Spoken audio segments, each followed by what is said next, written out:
Heartburn, reflux, stomach pain, gas, bloating. This means you have too much acid, right?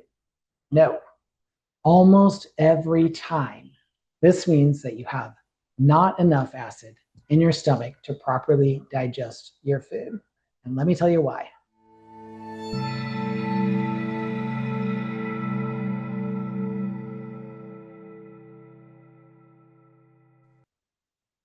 I'm Dr. Shark with Shark Holistic Health. I am an acupuncture physician who has practiced in California and Florida and now Mexico. I am not an MD. Our telemedicine clinic, Shark Holistic Health, uses functional medicine, nutrition, and Chinese herbs to help patients recover their health naturally. I've been in practice for nearly 20 years. I've taken thousands of hours of advanced education. I now teach other licensed practitioners how to do what I do in their clinic. And I'm going to share today with you a little bit of what I share with them. So let's go to our handy dandy drawing board here. And let's talk about stomach acid and why your stomach acid is almost certainly not too high. Here's your stomach. Not an artist, just a doctor. Here we go. We've got a handy dandy stomach right here. What happens when you eat? Your food comes down the esophagus. There is a door here. This door opens, lets the food in. It's not really a door, of course. It's a sphincter, but we're going to call it a door. And then the door closes. Now the food is in here in your stomach, right? Hanging out. Here, our parietal cells are going to produce something called HCl. That's hydrochloric acid. And hydrochloric acid is the first stage of breaking down this food. Now, your stomach is supposed to be incredibly acidic, very, very low pH, right? And so that's why your stomach has this super thick lining all the way over it to protect it from this massive, massive amount of acid. But you know who doesn't have a super thick lining? Your esophagus. It's just thin, not that thick. So what happens when we don't have enough hydrochloric acid produced in the stomach? This food, it doesn't break down. So the stomach is like a big muscle and it's churning and churning with this food and the hydrochloric acid. And you've got another door here on your stomach at the bottom, and this door is opened with acid. That's our proton or H+. So if you're taking a PPI, proton pump inhibitor, you're inhibiting this proton, which is the acid, H+. But this is the key that opens our bottom door.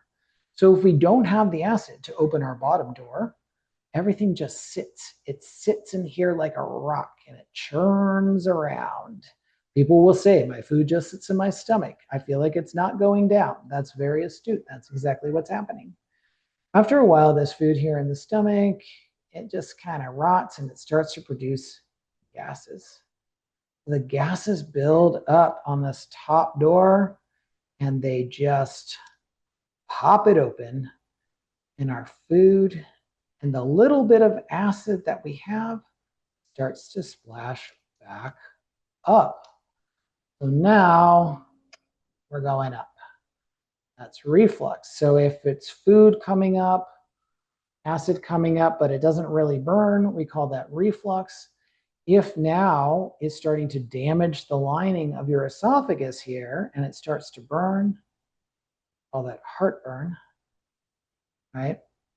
And so these are all situations where this is coming up. Now, there is some acid. You've got some.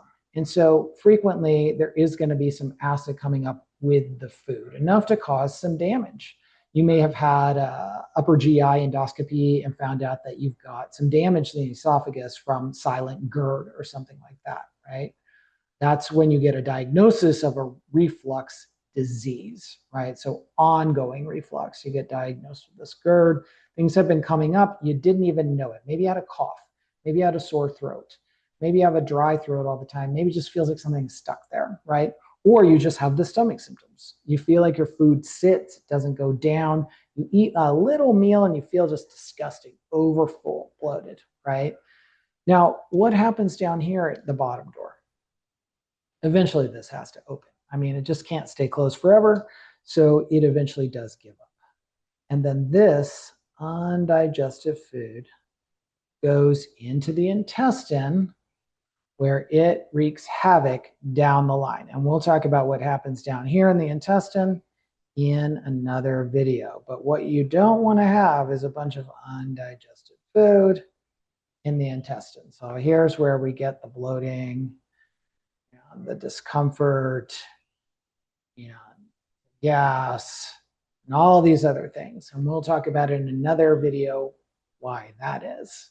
But just know now, if you're having these symptoms, reflux, heartburn, GERD diagnosis, you've got food sitting in the stomach, you're overfull after you eat, you burp a lot after you eat, the chances are very good that your main problem is low stomach acid, low HCl, not high.